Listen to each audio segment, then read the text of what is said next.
Hello, my name's Graham Wyman, the program coordinator with the Vancouver Adapted Music Society. Today is part 2 of my interview series with Rolf Kempf. We pick up directly after Rolf had finished playing Hello Hooray in the first installment. So, you've played in various genres, folk, world, jazz, rock. What is about these genres that, you're drawn to, and is there a particular one that is your favorite to play in or write in? Play in? Yes. I play in different genres than I actually, write in. That's hard. It's hard to answer. Yeah. But mostly because it's layered. Mm-hmm. I started out playing classical, and I still love classical music. Mm-hmm. Almost every kind, except the atonal. I have a hard time with a lot of that. Gotcha. The Schoenberg and that sort of thing. Although I tried making noises like that at some point, and when I realized, I wrote one tune with some what I thought were outside chords, and I had a problem maintaining the outsideness of the chords through the whole song. Okay. And I realized I need a teacher. So I got myself a teacher, Gord Delamont, who lived in, he lived in Toronto. And I signed up, and I was with him for 2 years, following through his first two books, Modern Harmonic Technique. Okay. And everything I know theory-wise, at least in developed theory, I learned from him. Right. And that helped me bridge into anywhere I wanted to go, really, because I began to understand jazz better than I ever did at the time, and also it took the fear out of getting weird with changes, with chord changes and stuff, because I knew I could maintain the style once I started it. And that sort of, but I stopped playing accordion around the age of 15 or 16. I had an operation. I had 2 operations, 3 that summer. And I read War and Peace, learned to type, and I wanted to play guitar, but my folks weren't going to buy me one. Yeah. They just weren't right away. And a friend of the family brought me over some beat up piece of junk, and I glued it back together, and I started trying to play it. Then they saw how valiantly I was trying for it. They finally got me guitar. Actually, the first one, I was crazy about lead belly at the time. Okay. Yeah. And I wanted a Stella 12-string. So I got it because that's what he played. So I got a Stella 12-string. That didn't last very long because they go out of tune really easily, and they're hard to play. And I finally got a K archtop 6-string. Okay. Yeah. Beautiful little guitar. And that's when I started playing, but I also started following along. At this time I had the Bob Dylan Freewheelin' album, and I thought, and I also had friends who were listening to the Beatles. Yeah. And that was the turnaround. Now I was one of the few people who actually knew the end of the last chord on Yeah, or She Loves You is a 6th chord. Yeah. I was the only guy who knew that. And was that from your ear or just the harmony? From learning harmonies on the accordion. Right. And that sort of thing. I still hadn't gone to Gord. That was after Hello Hooray, the first time when I had money to spend on lessons. Gotcha. And the Beatles. I didn't really learn. I learned I've just seen a face. That's an easy one. Okay. And also Norwegian Wood. Yeah, of course. Yeah. And that sort of thing. I just got into what you could call folk. What in the Beatles term, in Beatles terms, it was actually more like country. They were were emulating country rock, Right. Yeah, but it exactly. was just country Hmm. from what Lonnie Donegan and that sort of thing is what they heard. Hmm. And I sort of using simpler chords, very simple chords, and trying to write simple songs. It took me 6 months to write my first song on that K guitar. Gotcha. It took me 6 months to just to be able to play it like it sounded anything like a Guitar. guitar. Right. Yeah. And from that point on, I started playing basic basic folk progressions Right. and folky. I think I might have started out with some very basic, simple lyrics, but I also started writing lyrics, writing poetry, Hmm. and I was also getting high at the time. Around that time, Right. a friend of mine turned me on, and it was, yeah, it was like a goodbye, goodbye. Right. For sure. Yeah. Like I don't live here anymore. Right. Right. And that was the beginning, and we started, and then when I I joined the band uh, in in the coffee house in Hamilton, the Ebony Knight, Hmm. and which isn't there anymore. Right. Neither is Bill Powell, the guy who Started. ran it. Yeah. But just a lot of these guys are gone. The drummer from the band is gone for my first band, along with the Yeah. bass player. Hmm. I don't know about the other guys. Right. The other guy, Yeah. the other Yeah. guys, I don't know about. Yeah. Anyway, I get distracted very easily. Um. Anyway, we started playing Love and Spoonful tunes, and Okay. Spoonful was more rocky. Yeah. I started writing more rocky, and we started playing more rocky, Yeah. and that's about the point up to the fist fight on the desk, and then Right. and Fraser Mohawk and the rest of the band taking off, and me back in LA. I simply refused to go back. Hmm. I used to say that if I had gone back then, I wouldn't nothing would have become of me. Right. I would not have been able to hold my head up. Hmm. That's just how I felt, I think. Hmm. Also because it was much more exciting. Right. No, for sure. Being broke and starving and living hand to mouth. Hmm. Nevertheless, it was just more fun. Well, I'm sure it was an exciting time, especially creatively to a certain degree. Very much so. Yeah. There was that was the beginning. That was the time with where the Beatles and Dylan and the Byrds Right. and any number of other bands, the Doors. Hmm. They were making art that was actually popular, Yes. and it wasn't called popular art. It was art that was popular. Yeah. So I figured I had a foothold Hmm. there. I could at least write what I knew how to write, Yeah. and I had a chance. Hmm. Right. And then when Judy covered the tune, I thought everything was going to be rolling along until Paxton happened. And Paxton was a huge debacle. It lasted about 9 months out there in the woods, Right. Northern California, near Ketty, California, Hmm. and it was a whole number of factors. It, in retrospect, I figure we should have had a few years to develop, minimum, Right. and a few gigs to play to harden up before they were going to record us, and then put us out in front of the public, Hmm. along with all these other people, Right. like they were equals or something. The band, we were we were well we were being brainwashed by the band, Aretha Franklin, Otis Redding. Okay. Um, who else? I think that was it. That's all we listened to. And the Beatles Yeah. at some point. Hmm. But that's then the Beatles came out with Hey Jude, and that was kind of the end of it for me. Gotcha.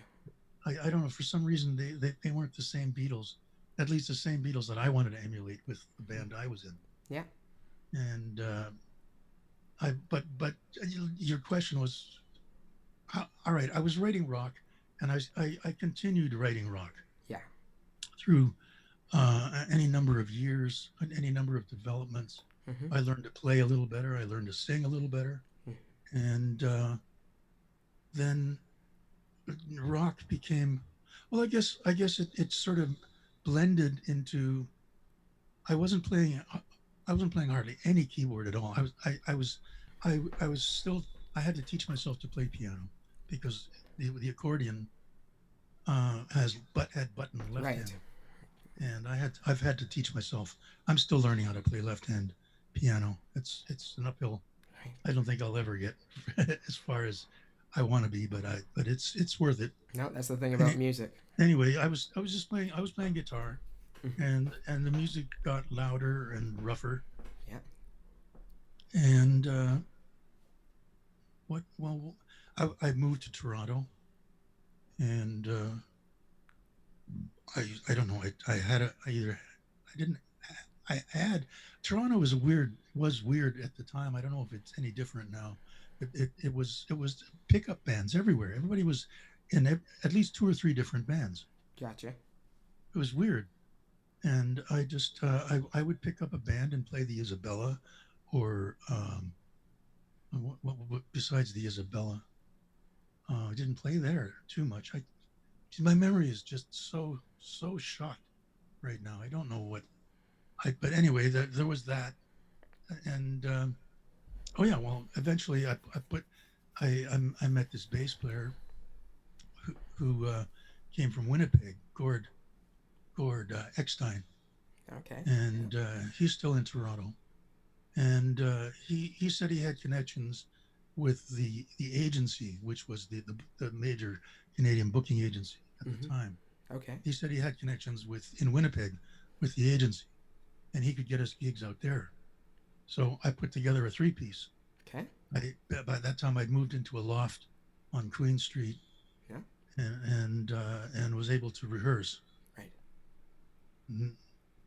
Didn't matter what the neighbors had a band too, and it was like Yeah, everyone was playing. Yeah.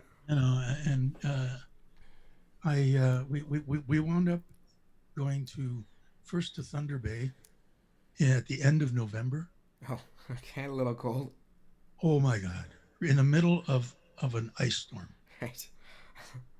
driving a rented truck, and the drummer had insisted on driving, and while we were still in Toronto, and he drove over a stop sign that had been leveled by the wind. It was lying in the middle of the road, and he just drove right over it, and he offset the steering.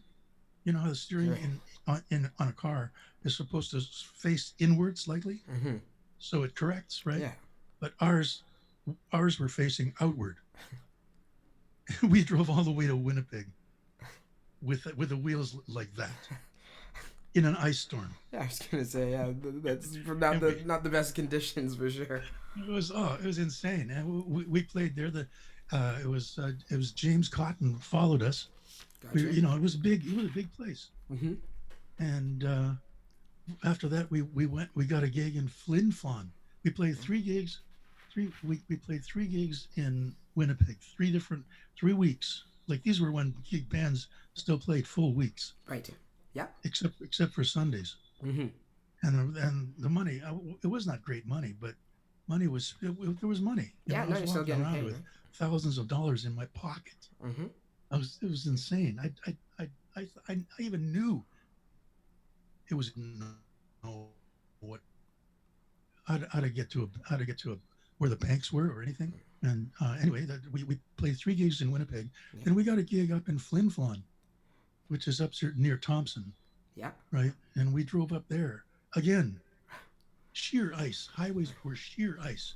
We'd got the steering fixed by that time, but it was funny. They wouldn't let me drive. I never liked them for that. Okay. But I think in retrospect, oh man, who'd want to drive through that? Yeah. No. Exactly. Right. And we drove through the night, like in the middle of the night, with highways completely iced. Right. If you can just picture that, like it's supposed to look in the imagination, it's supposed to look like a a romantic picture, with a moon up there and Yeah. in the dark sky and the Stars fir out. trees and the icy glimmer off the road. Yeah. But it was Not ice. not the case. Yeah. Right. And we made it up there, and we did really well. We really started pulling together, Hmm. and they wanted us. This was the 2 weeks before Christmas, and they wanted us to play Christmas, and the money was even better for Christmas. But I had we lost the drummer in Thunder Bay. The drummer, it was Paul DeLong. He was the drummer. Okay. He's still around. He's a well-known drummer now, and he he didn't like playing with us. He said, "You're a bunch of amateurs. I don't Gotcha. want to play with you guys anymore."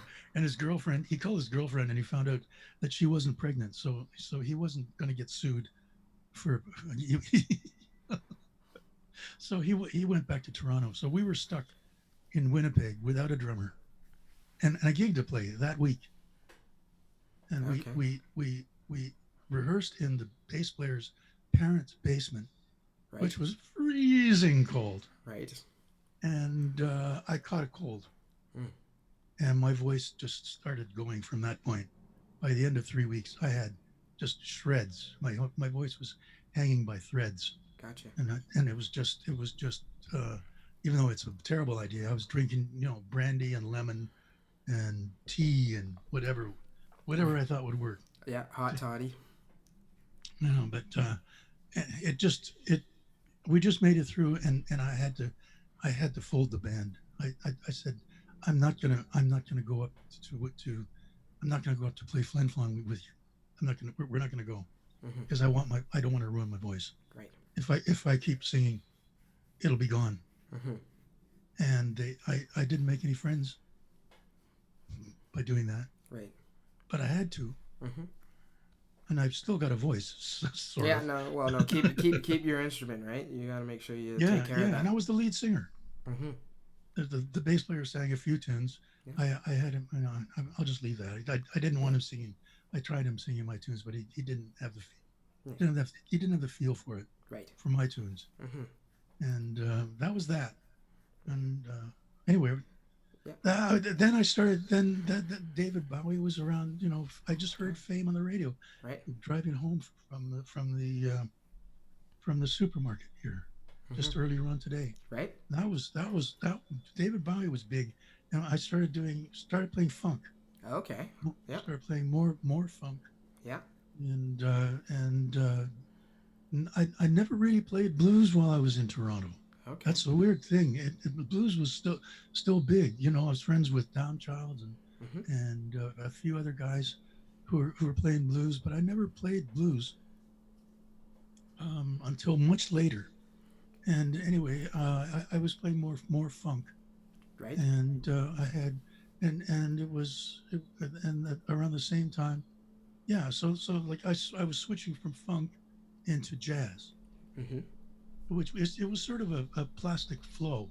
Okay. Yeah. It all belonged together. Right. I also started listening to Weather Report Yeah. Of course. and Herbie Hancock Hmm. all around the same time here, give or take, Hmm. and trying to play guitar, and then I don't know at what point I it must have been, well I know that the year 1984 I started I started I picked up first a Casio, a little Casio tone, and Right.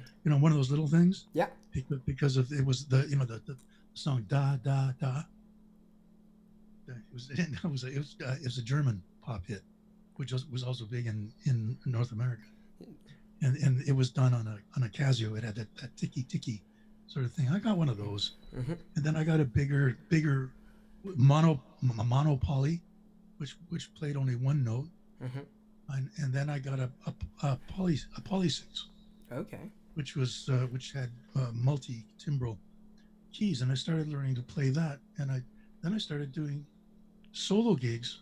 Well, I also had a band around that time, back and forth, but and I started writing jingles with Sid Kessler, who by that time was a big shot who ran Sounds Interchange, which Okay. was a huge studio, 3 or 4 studios, and they were just turning out commercials hand over fist. Right. And I got into that. The money was good, Mm-hmm. and I was. He didn't actually ask me to write jingles so much as just put in input. Put Okay. in. That sounds so. Except, he asked me to just write like a songwriter, Mm-hmm. and I did. Some of the songs were like the. I remember one it was an Ontario government jingle, Okay. and it had a line in it that said, "It didn't matter how you moved," and I had to write the lyric, and Okay. one of the lines was, "It didn't matter how you moved," and I was writing at the time with reference to my handicap, the fact that I wore a brace and I walked with a cane and Yeah. I moved a little funny. Right. But they thought it meant that it didn't matter if you moved out of Toronto, out of Ontario. So they didn't. That was one. That was one out of. I don't think anything else I wrote was rejected, but that was one No. because Gotcha. of that. Gotcha. Yes. That's funny. But I wrote for him about 2 years, Okay. and then it was in middle of January. I had just finished playing a gig the night before at the Isabella, and I had rented the car from the taxi garage that I was driving for at the same time, and it was parked outside after a snowstorm, and it was all snowed up, and I couldn't get at it. I couldn't. It Right. wouldn't start, and I looked out. I kept checking because I parked it in front. I was up on the third floor, and this cop was writing a ticket, and I called him. I said, hey, I got the owner for this car. He's coming to get it. He'll Right. be here in half an hour. Yeah. And the cop said 10 minutes. And I said, no, he'll be here in half an hour. He will. And he said 10 minutes. So I was pissed off. I just jumped up. I threw on a coat and I grabbed my cane and I was flying down the stairs and the cane slipped and got between my legs Mm. in on the last flight, but 3 or 4 steps before the bottom, Gotcha. and it broke my leg. Oh. I snapped the tibia. Yeah. Sorry to hear that. And I just went right down, Mm-hmm. hit the door, and it was a plate glass door. Fortunately, I didn't break that. Yeah. But the funny thing was, I was lying there, watching people walk by, and nobody paid any attention to me. I was lying inside the glass. Yeah. And then I opened the door and I said, hey, I need some help here. Still no help.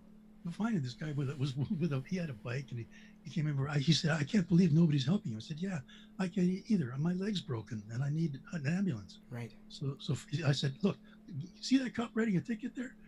Get him to call an ambulance. Yeah. And he came over, and I told him, you know what? I just fell down these stairs running to catch you, and I broke my leg. And you know what he said? Right. He said, see what happens when you hurry? And yet he was the one who gave you 10 minutes versus 30. And anyway, that story always comes up. And anyway, it took about 3-4 months to recuperate from the broken leg. Mm-hmm. And by that time, I didn't have a band. Oh yeah, well, did I or didn't I? No, I had the band, but the band was scattered by that time. Yeah. And I started playing solo gigs with the single poly 6 and playing bass on the mono poly, Okay. which just played single notes, playing left hand bass and right hand poly, and I played after hours clubs and stuff. So Again, I was making money. yeah. Yeah. No, so And- you touched on, how your performance style shifts. Sometimes you're Yeah, performing I with the shifted live. over into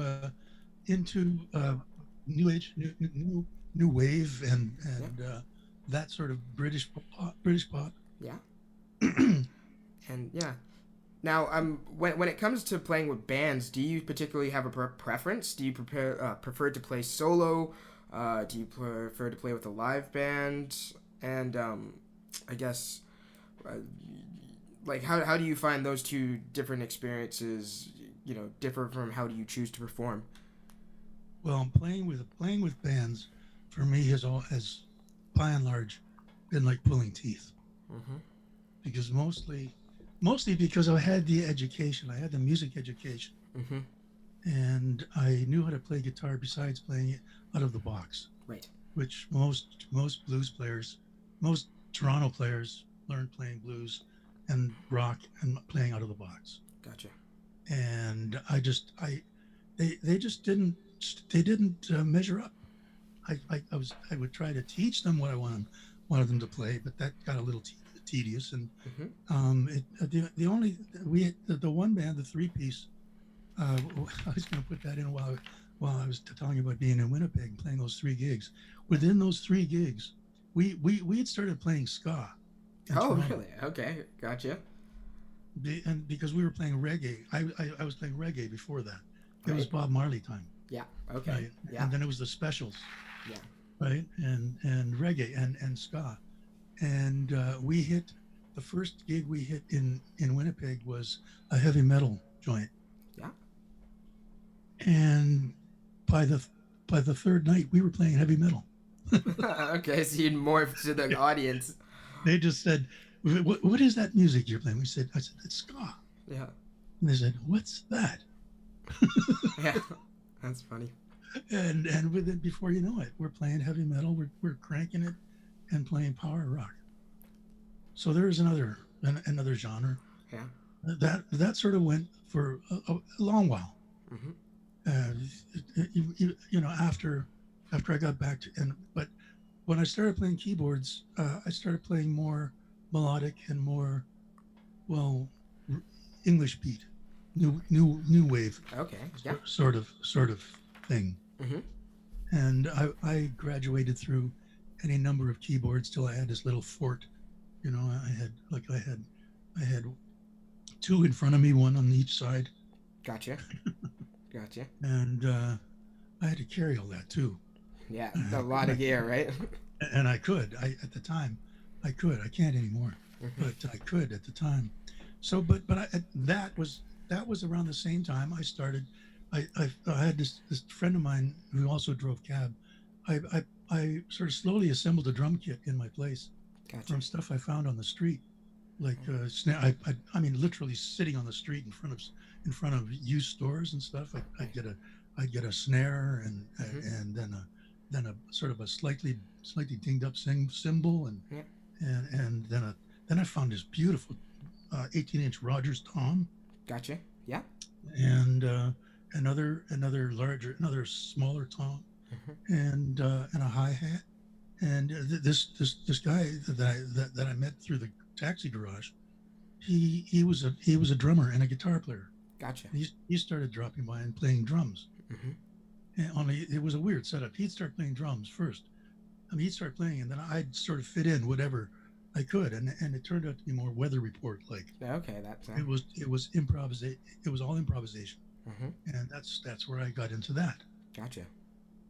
And I guess, I mean, I've developed from that point on because at one point, while I was living out here, I was house sitting, and they had a 24 track studio in one end of the house and a Kawhi a 10 foot not a 10 a 6 foot Kawhi grand Yeah. Okay. in the Nice. living room, Yeah. and I learned how to play real piano.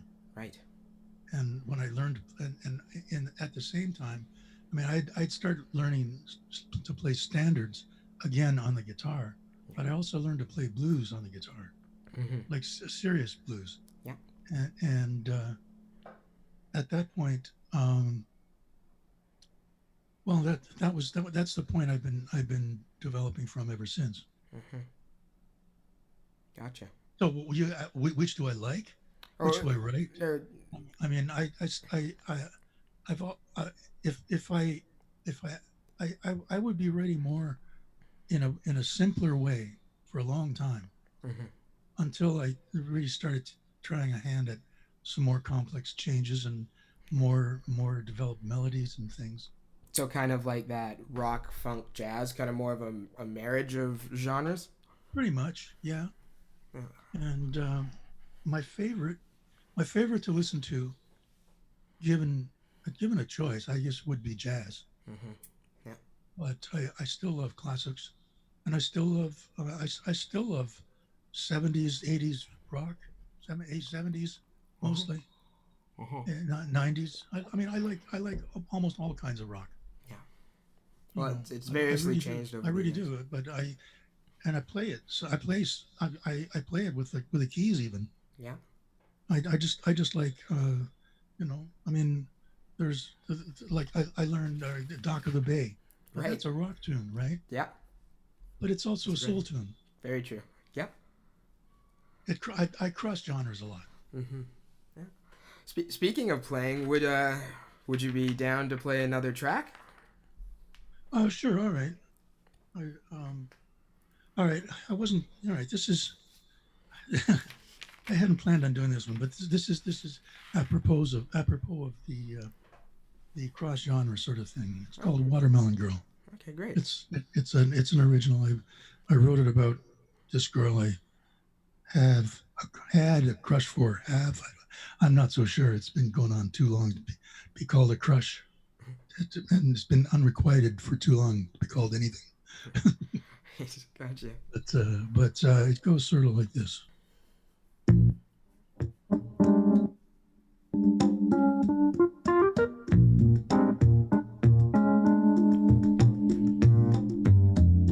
Got a thing for the watermelon girl.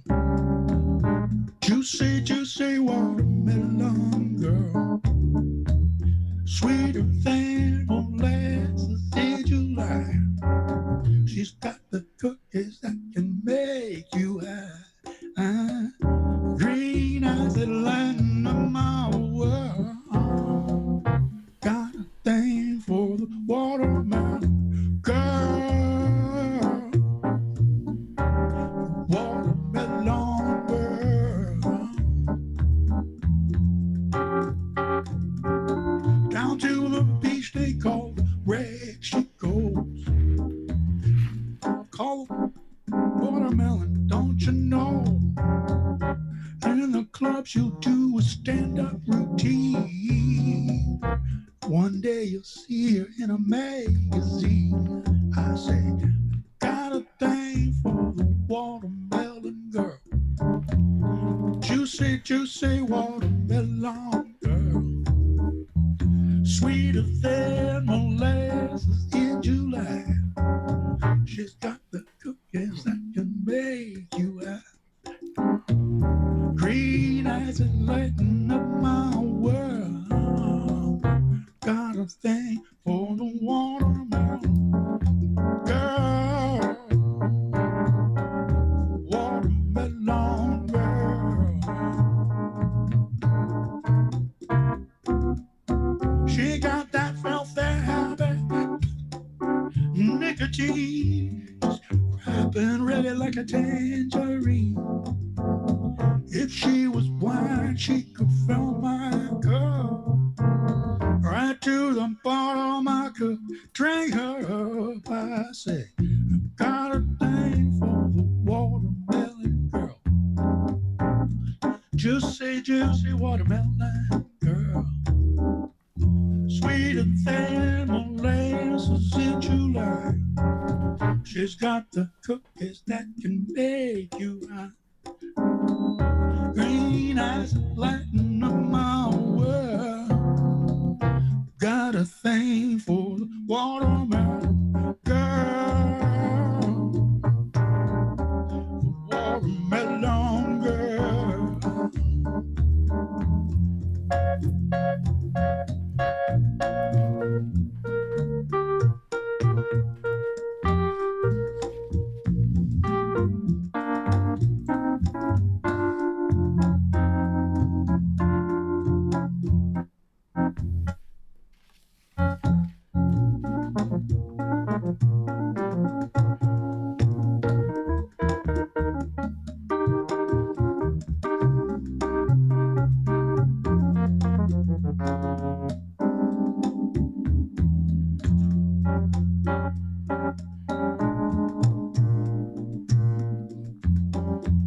I've got a thing for the watermelon girl. Juicy, juicy watermelon girl.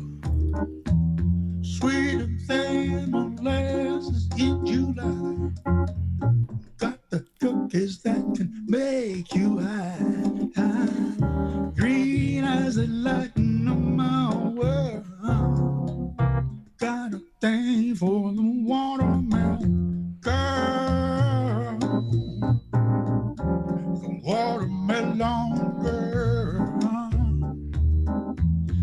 watermelon girl.